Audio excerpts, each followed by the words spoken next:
Good morning, everyone. Let's go get some breakfast. Up and at 'em, Tux, up and at 'em. Good boy.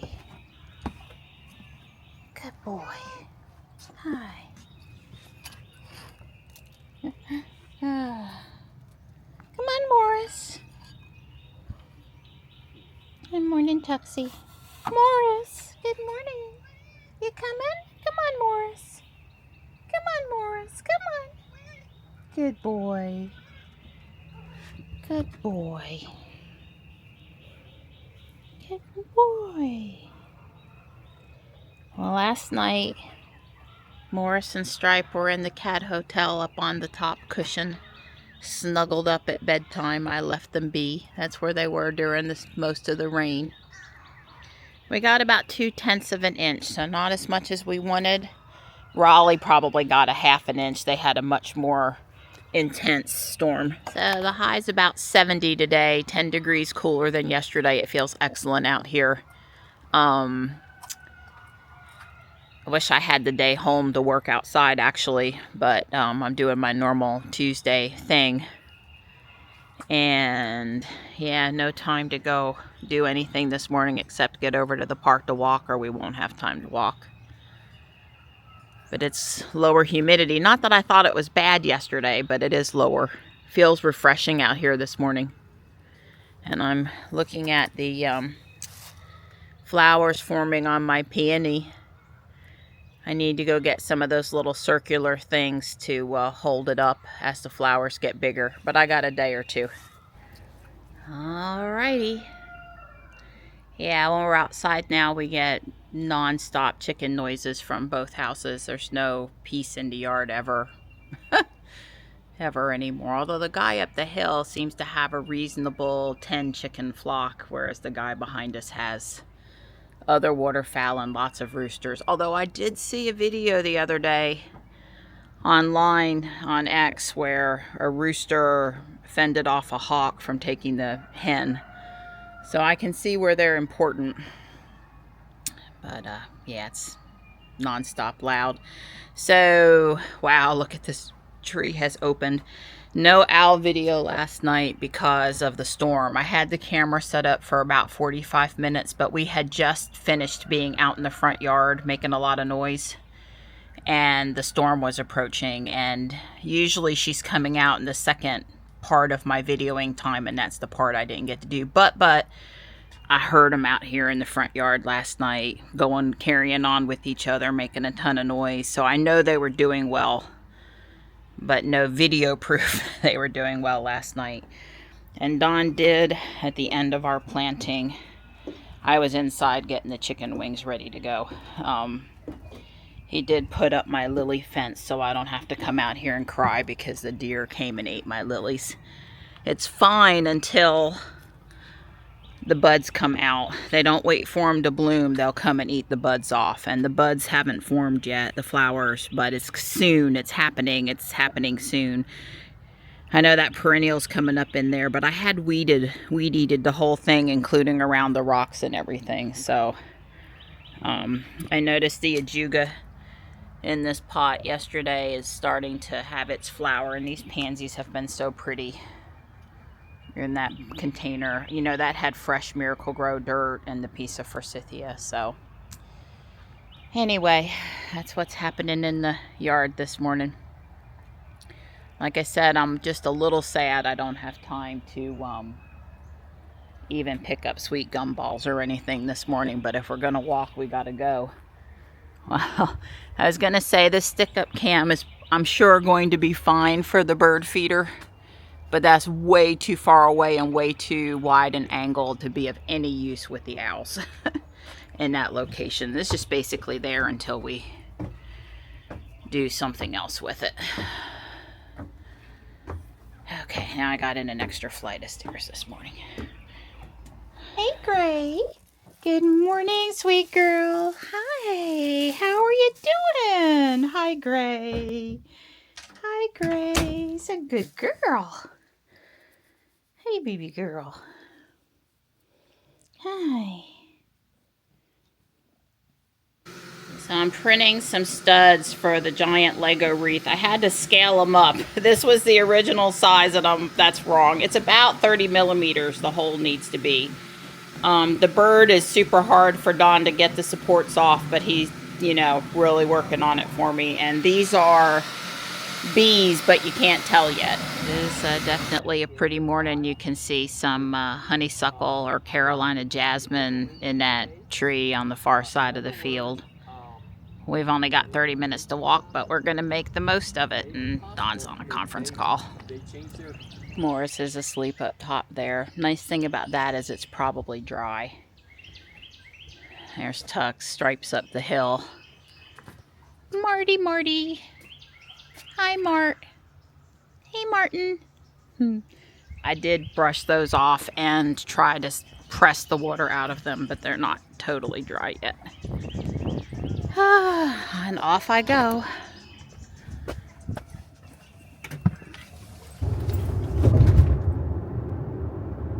Pretty dogwoods there on the left. It'd be a nice day for dogwoods everywhere. I should be on time to the chiropractor.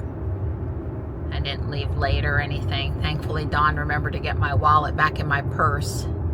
I would have been in trouble at Guardian Angel, but okay, everywhere else. I can even use my palm at Whole Foods, so I'm going to be able to use money at Whole Foods no matter what. Wisteria here are very nice. I'm a fan, especially of the purple.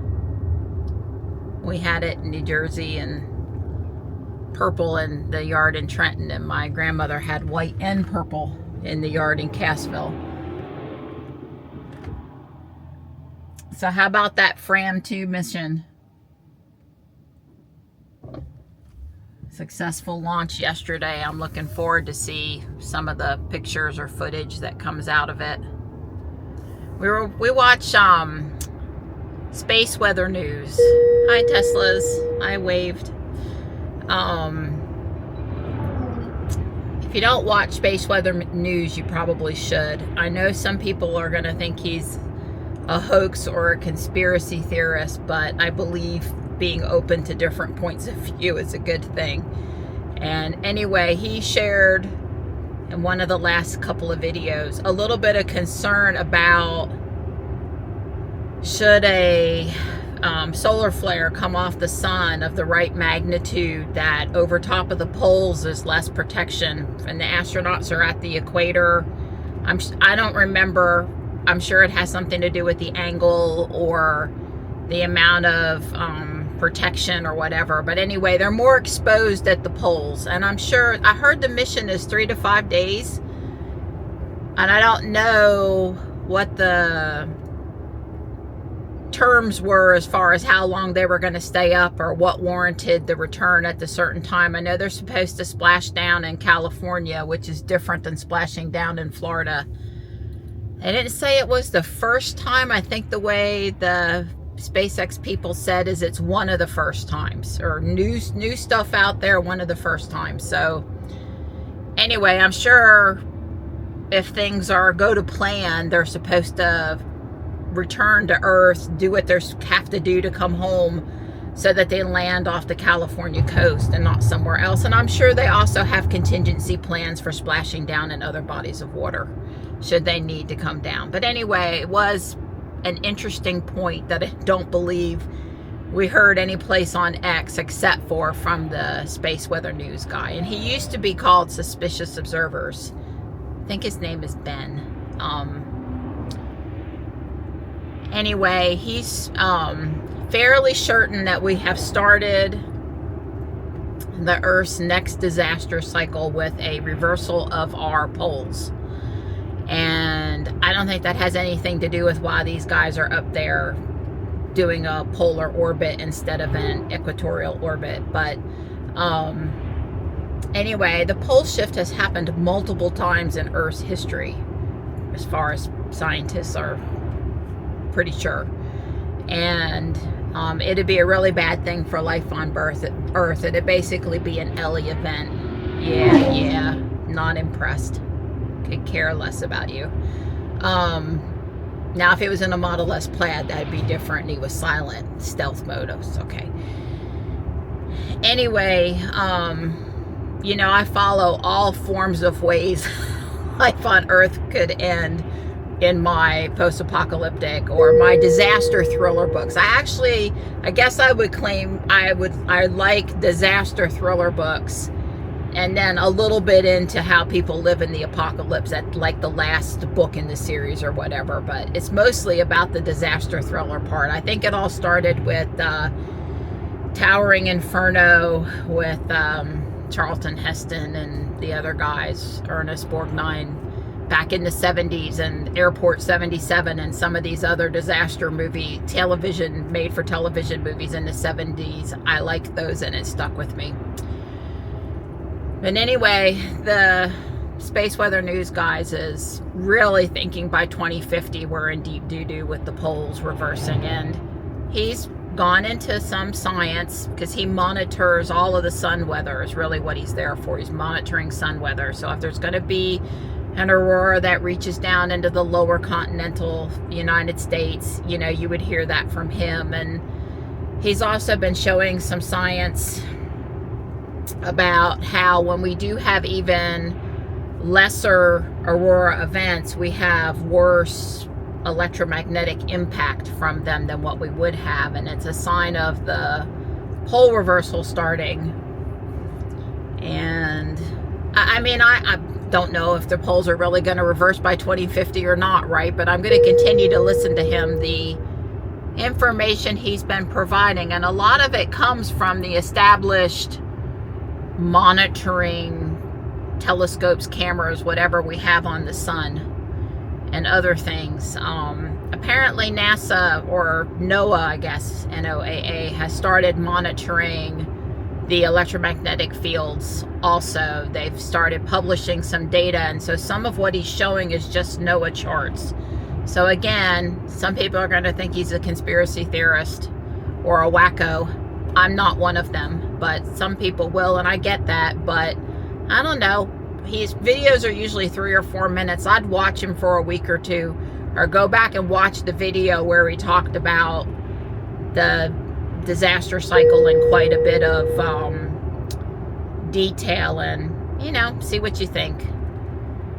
It won't help us to know too much in advance because, like I said, this is basically an Ellie event, a life-ending event on Earth for most life, the majority of life when it happens. I mean, I guess if you're Elon Musk and somewhere out in Austin you've got a compound with an extensive underground system of food and ventilation and water and all these other things, maybe you and your family could live underground for the rest of your life, but I'm not sure what kind of life that would be, and I don't know.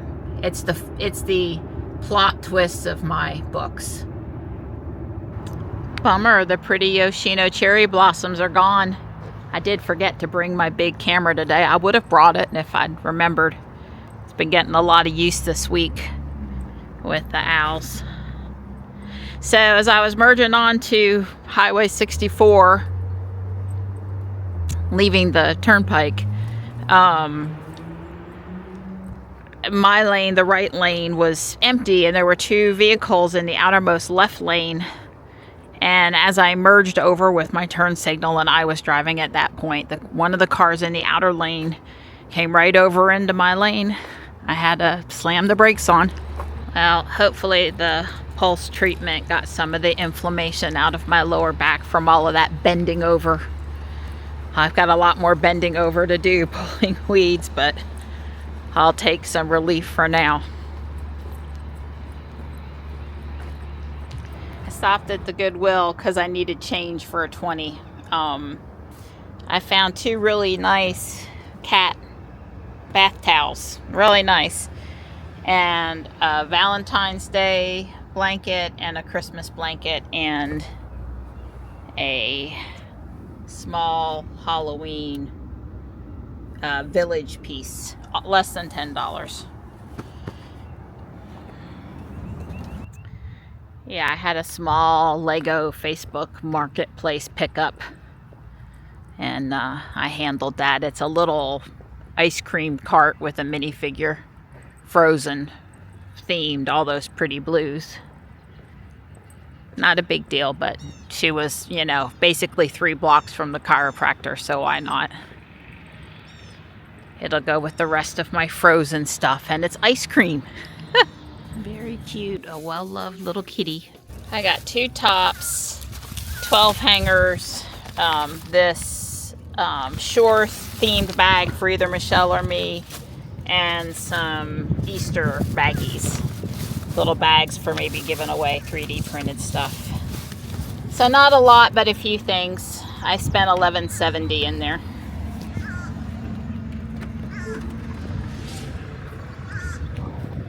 You know, the shirts were $4.50 each, so that was almost all of it. Oh, crow's here too. He's up in the tree limb up there. You know, we always had them at the house. They're not new with the owls. It's just them chasing the owls is new. Pollen is definitely accumulating on Ruby. Not that bad. I mean, I've run the wipers before and had it fly off in a dust cloud.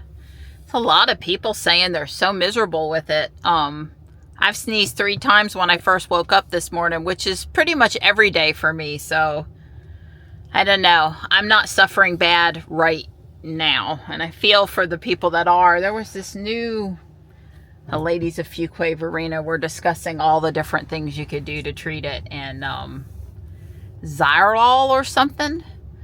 I don't know, some drug I hadn't heard of, or I don't know that that's the name of the drug, but it's the name of the product. They said that was working best for those people doubling up on Flonase and Allegra at the same time. All kinds of stuff. Wow. Sorry people are suffering. It's a little better today. It's supposed to be really bad again tomorrow. You know, the rain cleared it out a little bit. A little bit today. Well, I'm headed over to Whole Foods now.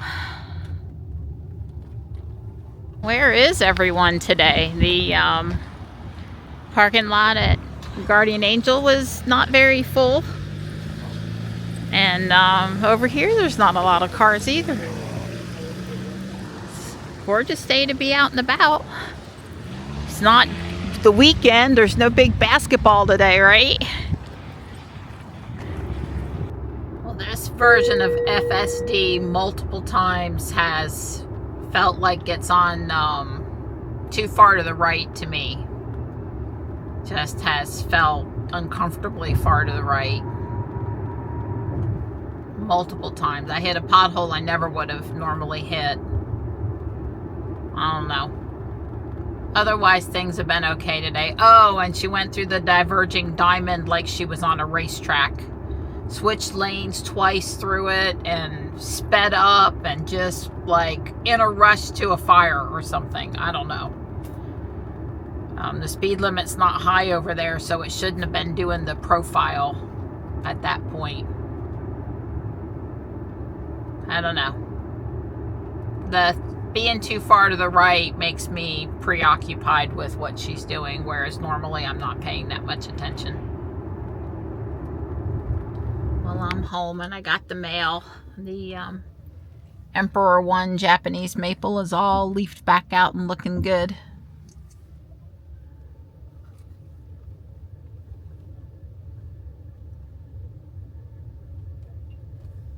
Definitely like coming down the driveway right now with the dogwood tree in bloom. Very nice.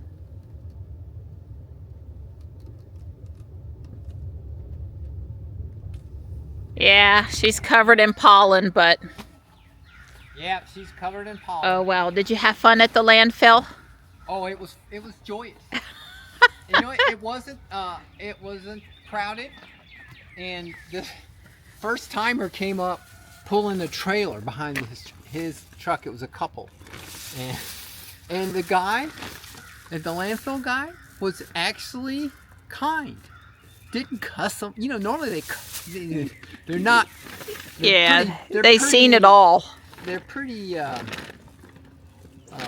ornery, I guess. I'm not trying to be, you know, they got a job to do, but that guy was almost kind.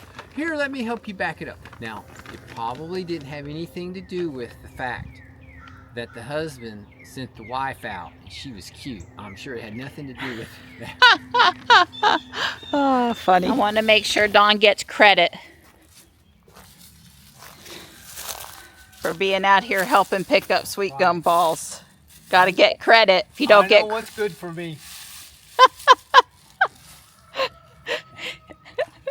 we got Tux and the other kitties were over here also. Well, we're getting close to halfway cleaned. And there's a little less in this direction, so hopefully it'll go a little quicker down that way. But mostly here over to the glider, that square, that back corner needs a little work, but phew. I've got a cheesecake in the oven. Our friend David's coming to dinner tomorrow, and we had steak for dinner tonight. Tomorrow it's going to be pulled pork. Hi. I'm going to put together my gift with purchase that came yesterday. I got the French Cafe set, and this came with it. 217 pieces. It won't take too long. 4 small bags, and I didn't realize it, but it does have a hinge, and it does have an inside seam also. It's all put together. And these little scenes, this one with the bunny rabbit and this one with the squirrel and the little acorn stud, go back in there. I have not seen these tulip flowers before. That's pretty cool. Those are new as far as I can tell. There's the face. I like it. And the bunny rabbit ears go on top. Really nice little sunflower flowers. Look at that detail there with the sunflowers. That's way cool. And then on the back there's the tail. And this piece I've never seen before either. So way cool. Well, I've got the trees added to the back of the art school. I put together the other two.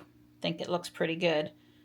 I don't know, maybe 2 benches along the back would be nice, but it's going on 9 o'clock, so I'm not building 2 benches tonight. But I think 2 benches back there would finish it off.